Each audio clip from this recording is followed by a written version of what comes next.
Welcome. This is another in our series of videos on Paul's secondary missionary journey. This journey is covered in Acts 15:36 through Acts 18:22.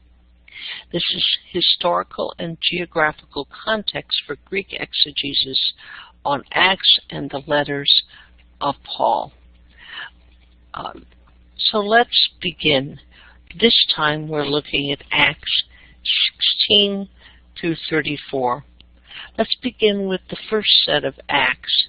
You notice in Acts that after Paul met Lydia and met her household, he was preaching, and they were going to a place of prayer beyond that after their preaching, and a slave girl who had a spirit of divination met us, who was beginning to bring her masters much profit by fortune-telling.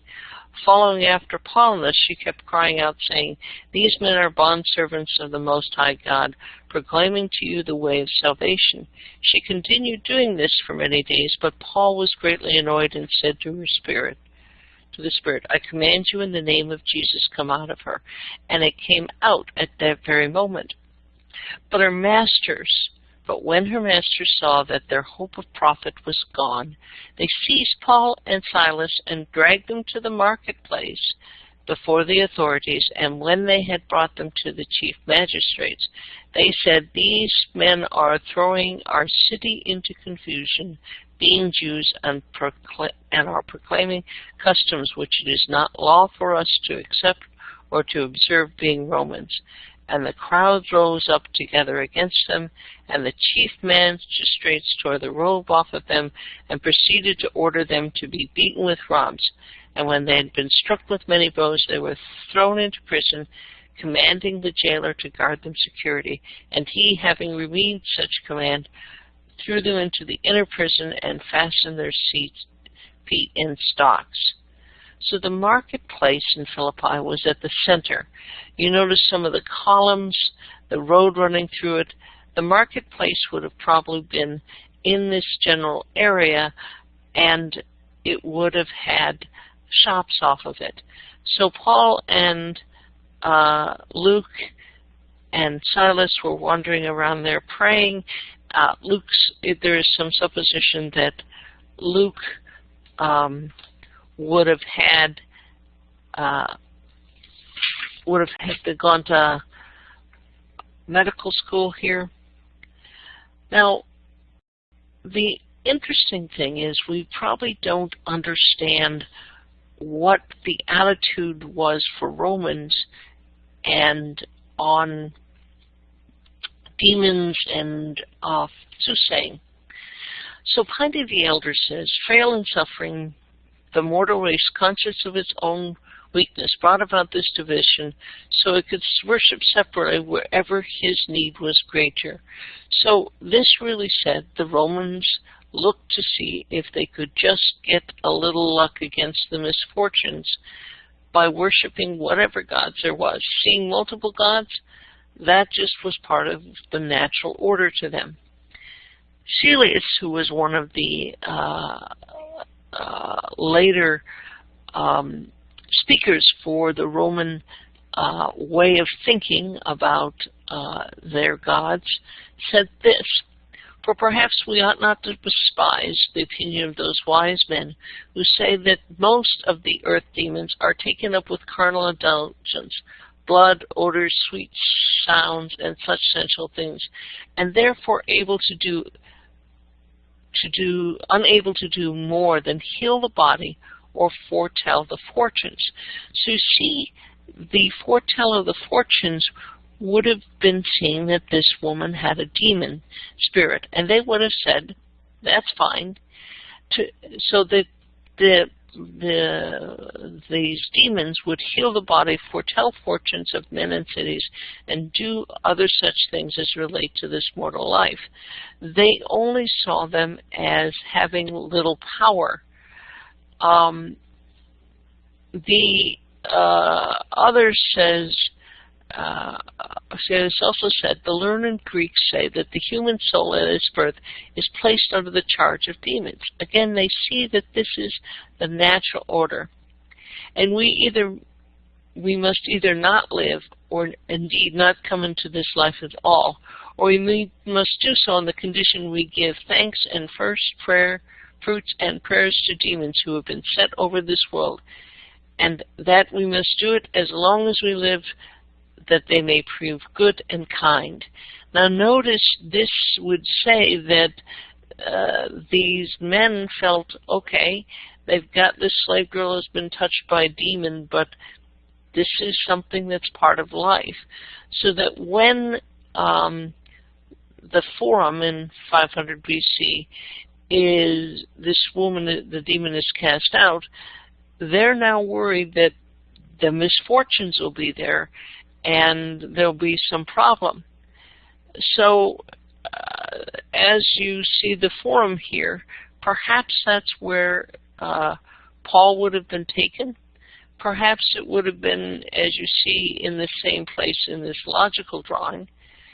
And the magistrate was a strachanegos, or the highest chief official, or the chief of magistrate. This is from the BDAG on page 490. BDAG on page 947 or 938. And there was usually two a number. They could be duvies or known as praetors. The people who were policemen or constables were called lictors, and the lictor beat with a bundle of sticks. Tos paradusches would have been the lictors, and the chief magistrate in verse 35 and 38 had several lictors, notice tous being multiple male lictors.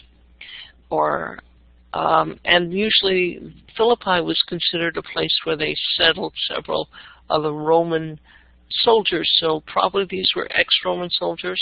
Also, Philippi was proud of being a Roman city, free city, colony, and they would have probably been settled so with lots of soldiers. So their reaction to Paul at being against the Roman way of things would have been ex-soldiers saying, what are you doing working against Rome? And many of them have only been mustered out and survived lots of battles.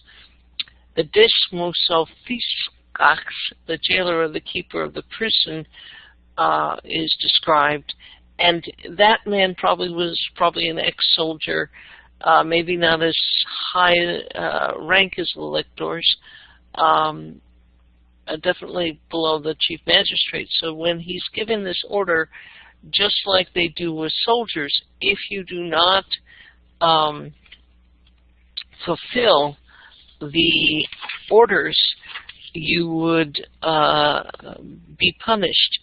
For example, jails like this were built in Rome, and one is under the Roman Forum, built at the bottom of Capitoline Hill. And the fourth king of Rome, about 640, 616, constructed a first jail like this. It's a dark, damp, first hole in the ground. It's dark, damp, and foreboding as a subterranean structure. If you were poor, this jail was a short stop to execution. If you were rich, you probably had house arrest, much like Paul had experienced. But politics could still toss you in this, which explains some of the reasons why later the magistrates were afraid to find out that Paul and Silas were Roman citizens, which means they were highly connected and probably wealthy. Tiberius and other early Tiberius later in the Roman emperors, there are some writings on Suetonius on how they actually might have condemned like-minded people. They would execute them and maybe even flush their bodies down the river. It was a tumultuous thing to be there, and yet you see Paul and Silas in Acts described as singing. So let's see what happens if things were absent from their post or let something happen. Centurions who are finding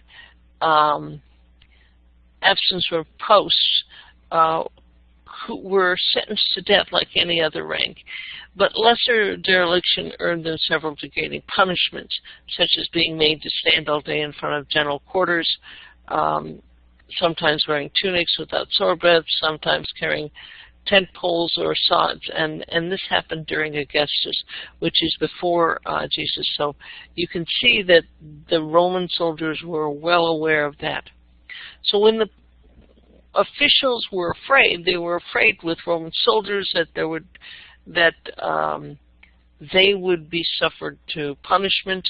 The jailer was terrified and going to kill himself or the family, because the family was also executed in many of these cases. So when the magistrates begged Paul to actually leave, they really were afraid for their own life. So Paul is sent on the road outside of Philippi, and he's sent down the road, and we'll pick that up. But before he goes to Lydia's house and receives encouragement. Probably he may have picked up Luke or Timothy, who weren't captured and put in prison, who probably stayed at Lydia's house. They probably encouraged them, saying, "Look at the miracle that happened, that the jail broke open, the jailer was converted."